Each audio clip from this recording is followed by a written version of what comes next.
I've always felt very strongly about it, and I've been watching very carefully what others have been doing. At first, it appeared to be little more than an unexplained absence, a quiet gap in the royal schedule that most people barely noticed. Yet inside palace circles, attention quickly shifted from where someone was to why they were there at all. Because when key figures disappear during a sensitive moment, the real story is often the one nobody is discussing publicly. As concerns surrounding King Charles III continued to dominate private conversations among senior royal advisors, another discussion was quietly unfolding behind closed doors. It was not centered on the monarch's health alone. Instead, it focused on something far more delicate: who was present, who was absent, and what those absences might reveal about the state of the institution itself. According to reports circulating among royal commentators, questions began emerging after Queen Camilla's whereabouts became the subject of unusual interest. Publicly, there was little indication of controversy. The palace maintained its characteristic discipline, releasing carefully measured updates and avoiding unnecessary speculation. Yet observers who follow royal movements closely noticed that attention was increasingly turning toward the Queen's activities at a moment when many expected senior members of the royal family to project unity and reassurance. Why did that matter? Because symbolism has always played a powerful role within the monarchy. Royal duties are not measured solely by official responsibilities. They are also measured by appearances, presence, and public perception. Throughout modern royal history, moments of uncertainty have often been met with visible displays of solidarity designed to reassure both the public and the institution itself. That expectation created a growing contrast which some royal watchers found difficult to ignore. While discussions surrounding the king's condition reportedly intensified behind palace walls, reports suggested that Camilla was spending time away from the immediate center of royal activity. Whether that decision was entirely personal, entirely practical, or something in between remains a matter of interpretation. Yet perception often matters, just as much as reality in royal affairs, and perception was beginning to drive the conversation. For Prince William, the Prince of Wales, the issue may have extended beyond a simple scheduling decision. The future king has spent much of his public life emphasizing themes of duty, service, and responsibility. Those principles were deeply ingrained during his upbringing and reinforced through years of preparation for the role he will eventually inherit. Several royal commentators have noted that William tends to view institutional obligations through a particularly disciplined lens, especially during periods when public confidence becomes critically important. If that assessment is accurate, then the questions surrounding Camilla's absence would likely have carried broader implications. Not because of a single trip, not because of a single decision, but because of what the decision appeared to communicate during a sensitive moment. And this is where the story begins moving beyond appearances. According to reports discussed by royal analysts, concerns inside certain royal circles were already growing regarding the distribution of influence within various parts of the royal household. Most large institutions develop networks of trusted advisors, long-serving associates, and established relationships over time. The monarchy is no exception. Different reigns naturally bring different groups into positions of prominence. However, some observers began asking whether those networks had expanded further than many people realized. The question was subtle but important. Had influence become concentrated around individuals whose positions owed more to personal relationships than institutional necessity? That question was never likely to be answered publicly, yet it reportedly became part of wider conversations taking place as senior royals evaluated the future direction of the monarchy. For William, such concerns would have touched directly upon a challenge he is expected to face throughout his future reign: how to modernize certain aspects of the institution while preserving public trust in its impartiality. The issue was no longer simply about one person's actions. It was becoming a discussion about structure. And structure always matters because structures survive long after individual controversies disappear. Royal watchers have pointed out that periods of transition often expose arrangements that previously attracted little attention. Practices accepted during one era suddenly face scrutiny when leadership begins evolving. Relationships that once seemed routine are reevaluated through the lens of future priorities. That appears to be exactly what was happening. The more analysts examined the situation, the more they focused on patterns rather than personalities. Who held influence? Who shaped decisions? Who would continue shaping them in the years ahead? Those questions gained additional significance because William was no longer viewed simply as the heir waiting patiently in the background. Increasingly, he was being seen as a leader actively preparing for the responsibilities that accompany the crown. Preparation changes perspective. An heir can tolerate certain arrangements. A future king must evaluate them. And according to several royal commentators, that distinction may explain why tensions surrounding the situation appear to intensify so quickly behind the scenes. What some observers initially interpreted as frustration may actually have reflected something larger: a growing determination to establish clear boundaries regarding authority, accountability, and institutional priorities before a future transition occurs. If true, that would make the story considerably more significant than many first assumed, because it would suggest that discussions triggered by one controversial absence were beginning to evolve into discussions about the future shape of royal governance itself. And that possibility became even more intriguing when attention turned toward another figure whose influence inside the monarchy has often been underestimated: Princess and the Princess Royal. Known for her unwavering commitment to duty and her deep understanding of royal operations, and has long been regarded as one of the institution's most respected figures. Unlike many royal stories that unfold in public view, her influence is frequently described as quiet, strategic, and highly consequential. Which raises an important question. If senior members of the royal family were becoming increasingly concerned about questions of authority, influence, and institutional discipline, where did it stand? Because according to growing speculation among royal observers, a series of private discussions involving the Princess Royal may have played a far greater role in shaping subsequent events than anyone outside palace walls initially realized.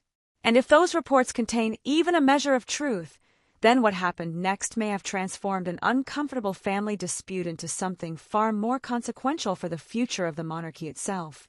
Source inspiration provided by the user. The significance of those reported conversations became clearer when attention shifted away from individual personalities and toward the machinery of the monarchy itself. Royal institutions rarely react dramatically to a single controversy, particularly one involving scheduling decisions or public appearances. What captures the attention of experienced royal observers is when seemingly separate concerns begin converging into a broader discussion about authority, responsibility, and the future direction of the crown. That appears to be exactly what some analysts believed was happening behind palace walls. Reports suggest that private discussions were no longer focused solely on the question of whether a particular absence was appropriate. Instead, attention increasingly centered on who would ultimately shape key decisions during a period of growing uncertainty. In most organizations, such questions are important. Within the royal family, where continuity and stability form the foundation of public confidence, they become enormously significant. The reason is simple. Moments of transition have a way of revealing priorities that remain hidden during calmer periods. When everything is functioning normally, influence often operates quietly. Yet when pressure begins to build, individuals and institutions reveal what they truly value. According to several royal commentators, this was the stage the monarchy appeared to be entering. The future king was reportedly examining issues that stretched far beyond the immediate controversy. Some observers believe he was increasingly concerned with the long-term structure of royal operations and whether existing arrangements would remain suitable for the decades ahead. That raises an intriguing question. Was the developing tension really about a disagreement involving one senior royal figure, or was it actually an early sign of a much larger transition already underway? Several analysts have argued that William's position within the institution has changed considerably over the past few years. The Prince of Wales is no longer viewed simply as the next monarch in line. Increasingly, he is seen as an active participant in shaping the future identity of the monarchy itself.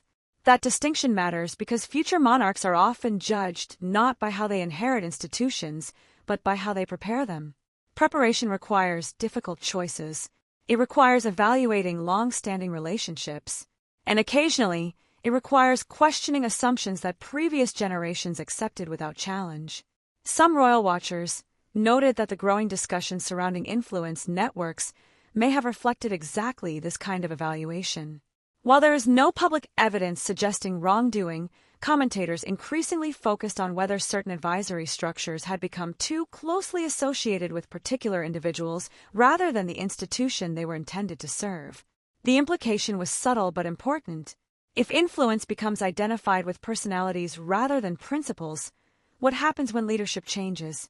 That question extends far beyond any single controversy. It reaches directly into the future of the monarchy itself. What made the situation even more consequential was the reported involvement of senior figures whose reputations have long been associated with institutional stability rather than political maneuvering. Whenever experienced royal figures begin paying close attention to structural questions, observers tend to assume that deeper concerns may be developing beneath the surface. And those concerns appear to be multiplying. Royal commentators have noted that every modern monarchy faces a delicate balancing act. It must preserve tradition while adapting to changing expectations. It must protect continuity while preparing for eventual succession. Most importantly, it must convince the public that decisions are being made for the benefit of the institution rather than individual interests. The challenge becomes considerably more difficult when public perception starts moving faster than official communication. Because once narratives begin forming outside palace walls, they can develop a momentum of their own. That is precisely why some analysts believe the story attracted so much attention among experienced royal observers. The visible controversy may have been relatively straightforward, but the questions it triggered were anything but simple. Who exercises influence during periods of uncertainty? Who determines priorities when competing interests emerge? And perhaps most importantly, who is preparing for the monarchy that will exist 10 or 20 years from now? Those questions became even more relevant as reports emerged suggesting that internal reviews of various royal operations may have been receiving increased attention. Such reviews are not unusual in themselves. Large institutions routinely assess procedures, budgets, staffing structures, and strategic objectives. Yet timing often shapes interpretation. When reviews occur during periods of heightened sensitivity, observers naturally wonder whether they form part of a larger process. Several royal watchers pointed out that William's reputation has consistently been associated with modernization, efficiency, and long-term planning.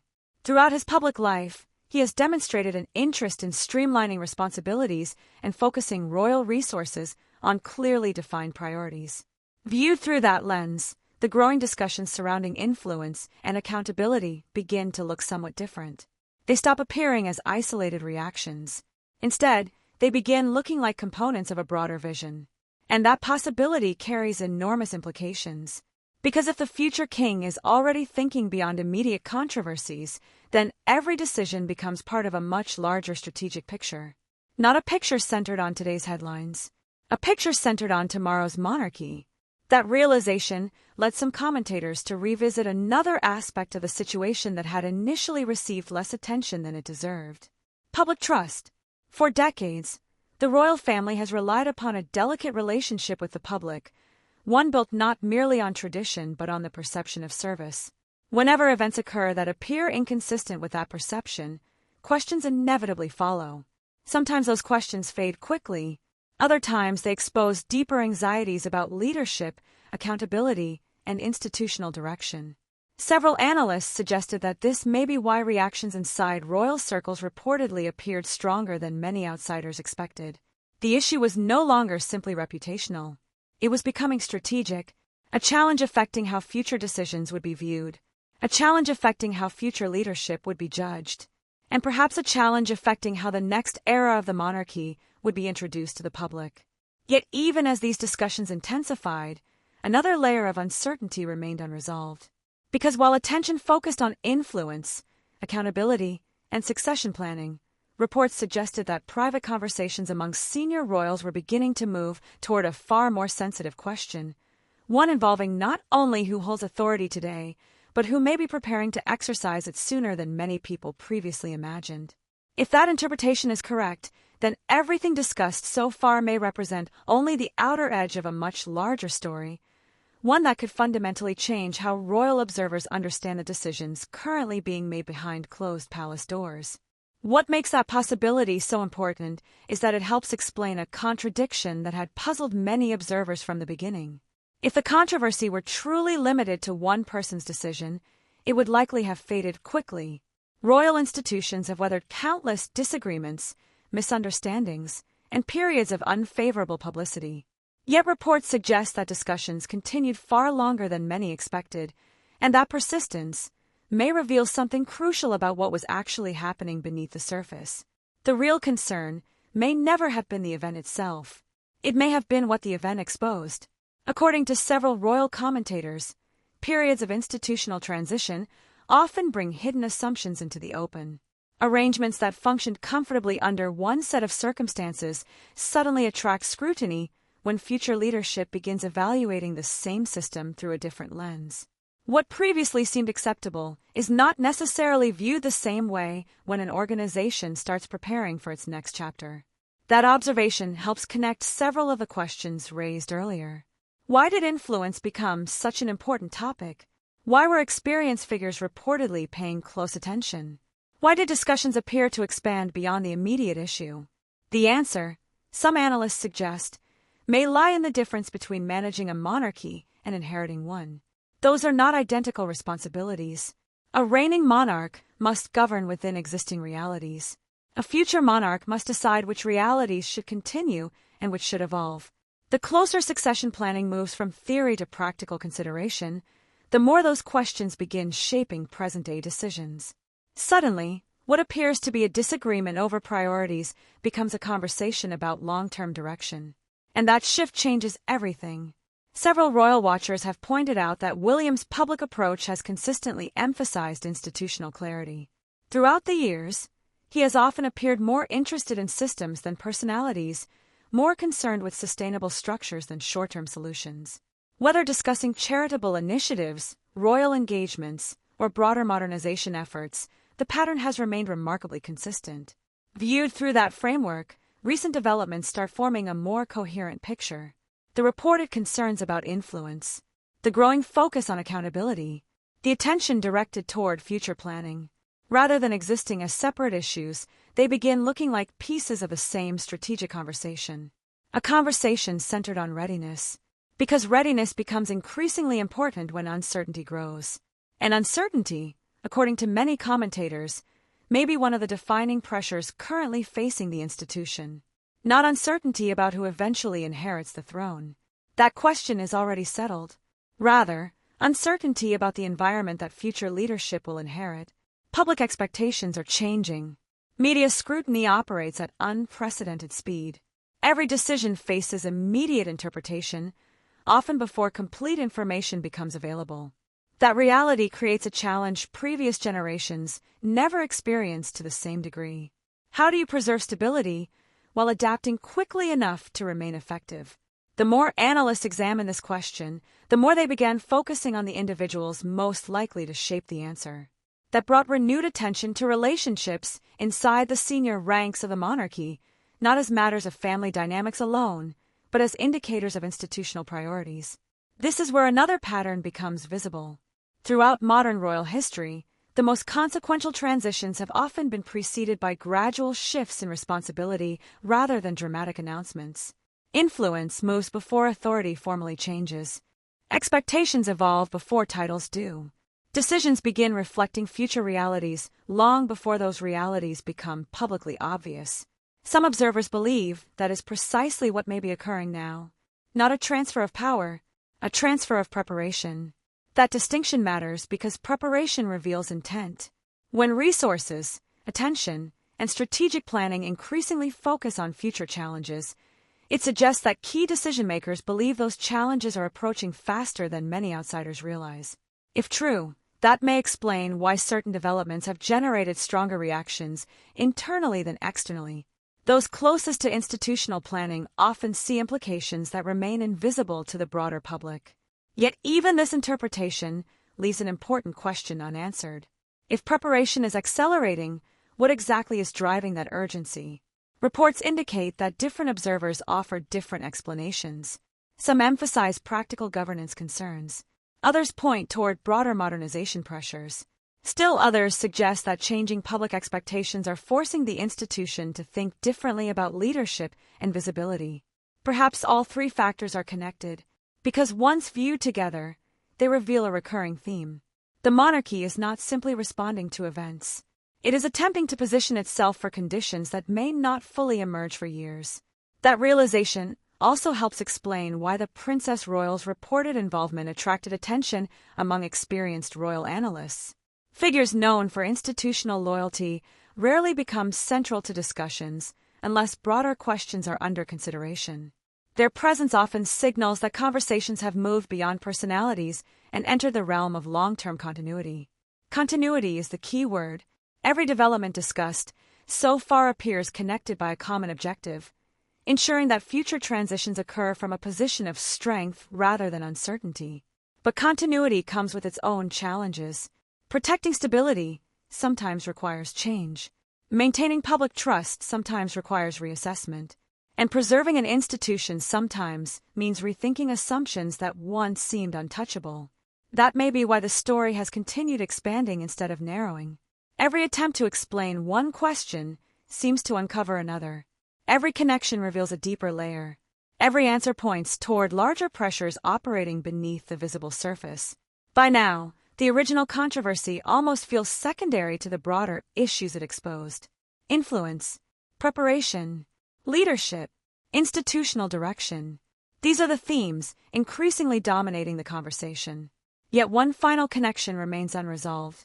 Because if the discussions taking place are truly centered on the future shape of the monarchy, then attention should not only be focused on who currently holds influence. It should also be focused on what kind of monarchy future leaders intend to build once they possess the authority to implement their vision.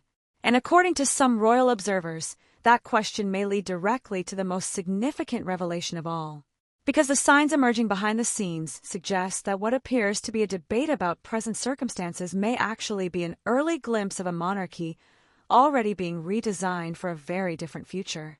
If that interpretation is correct, then everything discussed so far may eventually be viewed as merely the opening stage of a much larger transformation whose full implications have not yet come into view. As the various strands of a story continued to converge, one reality became increasingly difficult for royal observers to ignore.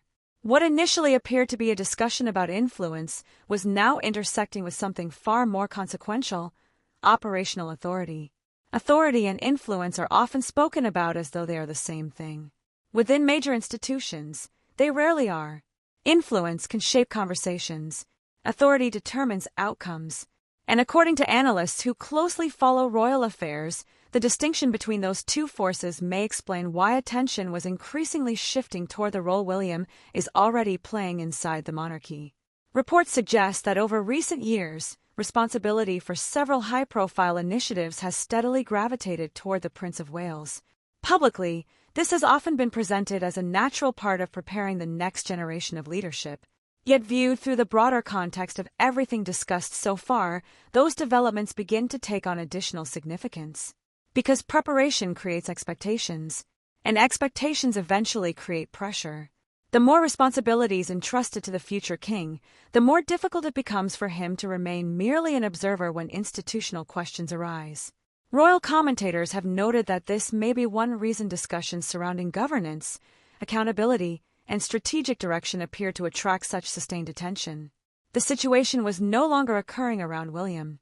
Increasingly, it was occurring through him. That subtle shift carries enormous implications. If senior figures across the institution are already looking toward future leadership when evaluating present challenges, then reactions to current events become far more meaningful. Decisions stop being judged solely on immediate consequences. They begin being measured against long-term priorities. And that appears to be where the pressure was building. Several analysts have argued that modern royal leadership faces a uniquely difficult challenge. The institution must project continuity while simultaneously demonstrating adaptation. Every action is scrutinized not only for what it achieves today, but for what it suggests about tomorrow. That helps explain another pattern emerging from the story. Many of the reported concerns were not focused on dramatic outcomes. Instead, they centered on perception, structure, and confidence. Those may sound like abstract concepts, but within a constitutional monarchy, they represent some of the most valuable assets the institution possesses. Confidence cannot simply be announced. It must be reinforced continuously. Structure cannot be assumed. It must be maintained deliberately. And perception, once altered, can influence every subsequent decision. This is why some royal watchers believe the conversation expanded so rapidly beyond its original trigger. What attracted attention was not merely what happened. It was what the situation appeared to reveal about readiness for future challenges. Readiness, however, creates its own dilemma.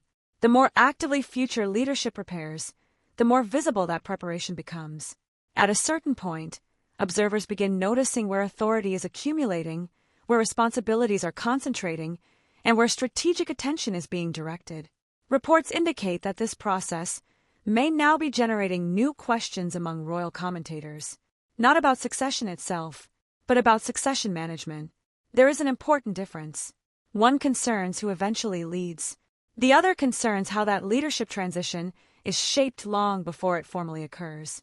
That distinction may explain why discussions involving senior members of the royal family reportedly became increasingly significant. Every institution preparing for a future transition must answer difficult questions regarding priorities, responsibilities, and decision-making structures. Who will guide reform? Who will establish expectations? Who will define the next era?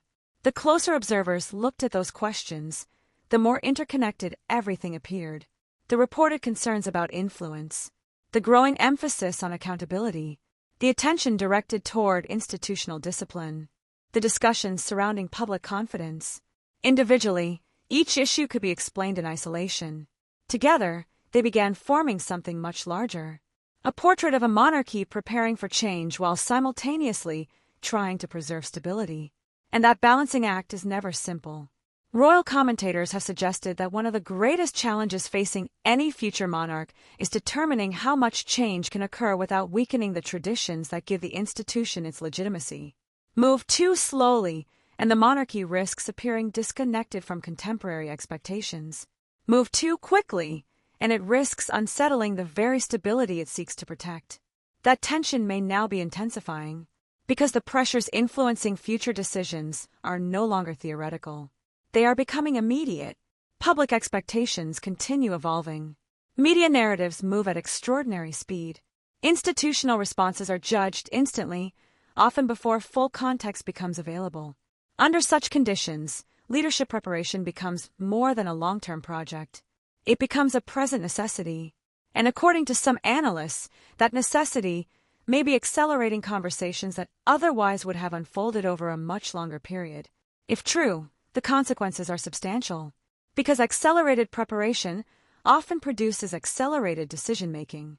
Accelerated decision-making produces new alignments, and new alignments inevitably raise questions about who is gaining influence as the next chapter approaches. That may explain why some observers have become increasingly focused on what has not been said publicly rather than what has. The absence of dramatic announcements has not reduced interest. In some respects, it has increased it. Silence can be revealing, particularly when significant adjustments may be occurring through processes rather than proclamations. The result is a growing sense that multiple developments are moving toward the same destination. Not because anyone has confirmed it, not because a single event proves it, but because the patterns increasingly point in a similar direction. A future-focused monarchy, a leadership team preparing earlier than many expected, an institution reassessing how authority, responsibility, and public trust will function in the years ahead. Yet even with all these pieces beginning to align, one critical question remains unresolved. Because if these discussions truly reflect a broader restructuring of priorities, then the most important issue is not who holds influence today. The most important issue is what future leaders intend to do once those priorities are fully translated into action. And according to reports and growing analysis from royal observers, there may already be early indications of that answer emerging behind the scenes. If those indications are interpreted correctly, then the next stage of a story could force many people to reconsider everything they thought the situation was actually about, because the approaching revelation may have less to do with one controversial episode and far more to do with a monarchy quietly defining its future before the rest of the world realizes how much has already changed. What makes the approaching revelation so significant is that it ultimately changes the way the entire story is understood. At the beginning, attention was focused on a single controversy and the questions surrounding it. Yet as more layers emerged, the discussion gradually shifted away from personalities and towards something far more enduring, the future architecture of the monarchy itself. That is why royal observers have continued paying attention. Not because one event was extraordinary, but because the event appeared to illuminate larger forces already operating beneath the surface. The most important development may not be what happened publicly. It may be what the reaction revealed. Throughout the story, a recurring pattern has emerged.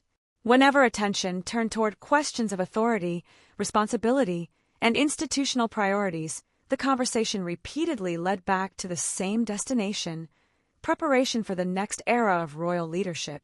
Viewed from that perspective, the reported tensions and strategic discussions begin looking less like isolated developments and more like evidence of a monarchy actively shaping its future before circumstances force it to do so. And that distinction matters enormously. Institutions that wait for change are often controlled by events. Institutions that prepare for change attempt to control outcomes. Several analysts have suggested that the royal family increasingly appears focused on the second approach. Rather than simply reacting to challenges as they arise, attention seems to be shifting toward building structures capable of navigating future pressures before they become immediate crises. That may explain why so many conversations have centered on responsibility rather than symbolism. Responsibility is ultimately where leadership becomes visible. Not during ceremonies, not during celebrations, but during periods when difficult decisions must be made and competing priorities must be balanced. For many royal commentators, the broader significance of the story lies in what it suggests about how future leadership may operate. The emerging picture is not necessarily one of dramatic transformation. Instead, it appears to be a picture of deliberate adjustment, careful preparation, and gradual modernization carried out within the framework of continuity.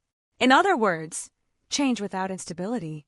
That goal has always been difficult to achieve, yet it may now be becoming one of the monarchy's highest priorities. Reports indicate that public trust remains one of the institution's most valuable assets. Trust cannot be inherited automatically. Every generation must reinforce it in its own way.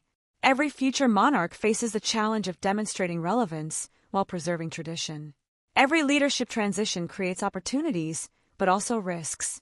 This is where the story begins revealing its deeper meaning. The discussion surrounding influence, accountability, and strategic planning may not simply be about current circumstances. They may represent early efforts to answer a larger question: what kind of monarchy will be required to maintain public confidence in the decades ahead? That question extends far beyond any individual figure. It concerns institutional survival. It concerns legitimacy.